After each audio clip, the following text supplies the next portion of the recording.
ٹنڈوالہ یار سے bureau chief آفاق احمد خانزادہ، پاکستان مسلم league functional Sindh council ممبر سید عادل علی شاہ راشدی کی قیادت میں خواجہ اجمیر کالونی کی سینکڑوں لوگوں کی شمولیت، دیکھتے ہیں اس خبر میں۔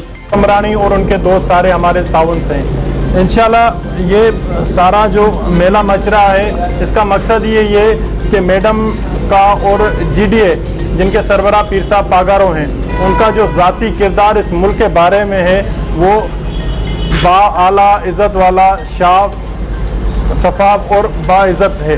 اب دیکھا جائے یہ لوگ دھڑا دھڑ ہمارے طرف آ رہے ہیں، شمولیتیں ہو رہی ہیں اور ان کی بڑی امید ہے کہ کچھ ستارہ چمکے گا، اس سے روشنی ہوگی اور ان کے فیوچر، ان کے بچوں کا فیوچر بہت ہی روشن ہوگا۔ انشاءاللہ یہی امید کر کے ہمارے پاس دوست آ رہے ہیں اور بڑی تیزی سے شمولیتیں ہو رہی ہیں۔ اب دیکھتے ہیں کہ اگر صاف شفاف الیکشن ہوتی ہے تو اس میں کوئی ڈاؤٹ نہیں ہے کہ الیکشن وون کریں گے۔ اب سائیں کے حلقوں کو دیکھا جائے تو بہت طریقے سے سائیں صدر الدین شاہ بادشاہ جو سندھ کے صدر ہیں وہ بھی لیڈ کر رہے ہیں اور نیچے جو حلقے ہیں وہ بھی بڑے تیزی سے لیڈنگ ہو رہی ہے۔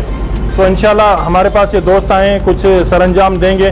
اب ان سے کہتے ہیں کہ وہ کچھ بیان گفتگو کریں۔ میرا نام ذاکر علی سولنگی ہے، میں خواجہ اجمیر کالونی کا رہنے والا ہوں۔ تقریباً پہلے سائیں عادل شاہ کی توسط سے ہم جو ہے اس پارٹی میں شمولیت کر رہے ہیں اور انشاءاللہ اپنے حق کے لیے اور اپنے حقوق کے لیے، اپنے بچوں کے لیے، اس کی وجہ سے ہم ان کی حمایت کرتے ہیں اور انشاءاللہ آگے بھی کرتے رہیں گے۔